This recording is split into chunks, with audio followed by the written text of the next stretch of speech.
Hello दोस्तों, नमस्कार।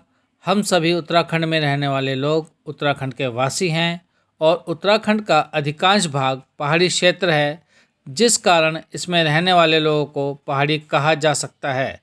इसमें कोई गलत बात नहीं है, परंतु अक्सर कई लोग पहाड़ी कहना अथवा सुनना अच्छा नहीं मानते।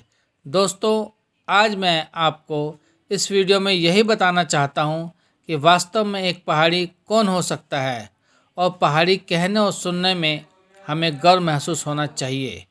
अपनी वीडियो को आगे बढ़ाने से पहले कहना चाहूँगा कि जो पहली बार देख रहे हैं तो प्लीज़ मेरे चैनल को सब्सक्राइब ज़रूर कीजिएगा और वीडियो अच्छी लगे तो इस पर लाइक एवं कमेंट्स भी कीजिएगा और दोस्तों के साथ शेयर भी कीजिएगा। दोस्तों, इन दुर्गम और सुदूर पहाड़ियों में बसे गाँव में रहने वाले लोग उन महान योद्धाओं और बुद्धिजीवियों तथा ज्ञानी महापुरुषों के वंशज हैं, जिन्होंने उस समय जब भारत के अधिकांश भाग पर मुगलों का आधिपत्य था, उस समय मुगल शासक अपने जीते गए क्षेत्रों के राजा महाराजाओं को परिवार सहित कत्ल कर दिया करते थे और उनके वीर योद्धाओं तथा बुद्धिजीवियों को धर्म परिवर्तन करने के लिए मजबूर करते थे। ऐसे में वे वीर योद्धा या तो इस्लाम को स्वीकार करें या फिर उनकी गुलामी करें तथा उनका गंदा और मैला उठाने जैसे कार्यों को करें। परंतु दोस्तों, इन महापुरुषों को इनमें से कोई भी कार्य स्वीकार नहीं था। तब उन्होंने ऐसे किसी भी काम को न करने की ठानी और अपने धर्म, परंपरा और आने वाली पीढ़ियों को जीवित रखने के लिए महाकठोर जीवन को स्वीकार किया और मुस्लिम शासकों की पहुंच से दूर ऐसे अति दुर्गम और कठिन पहाड़ी स्थानों पर जीवन यापन करने की ठानी, जहां पर परिवार सहित जीवन यापन करना दुर्लभ था, जहां सिर्फ ऋषि मुनि ही तपस्या करने जाते थे। उन्होंने अपने अदम्य साहस और परिश्रम से ऐसे स्थानों को जीने योग्य बनाया, पहाड़ के सीने को चीरकर वहां जीवन यापन योग्य सभी परिस्थितियों को पैदा किया, साथ साथ अपने ज्ञान और शौर्य को भी जीवित रखा और अपने आने वाली पीढ़ियों में इसे ट्रांसफ़र भी किया। इतने दुर्गम और कठिन मार्ग को कोई सामान्य आदमी नहीं चुन सकता था।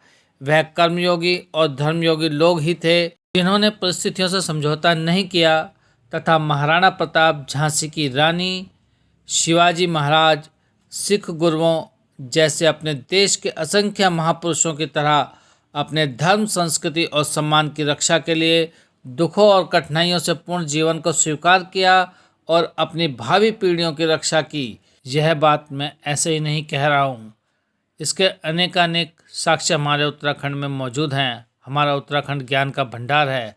उत्तराखंड के सुदूर ग्रामीण क्षेत्रों में जहाँ प्राथमिक विद्यालय की सुविधा तक नहीं थी, वहाँ के ब्राह्मणों को हमारे सभी वेदों पुराणों का गहन ज्ञान कैसे हुआ। साथ ही जब जब देश की सुरक्षा पर आँच आई है, तब तब हमारे उत्तराखंड के लोगों ने सबसे आगे बढ़कर कुर्बानी दी है। उत्तराखंड के वीर योद्धा सबसे अग्रिम पंक्ति में खड़े होकर देश की सुरक्षा करते हैं। देश को सबसे कुशल प्रशासन देने वाले लोगों की एक बड़ी श्रृंखला उत्तराखंड से है और यह बात उत्तराखंड के सभी लोग अच्छी प्रकार से जानते भी हैं।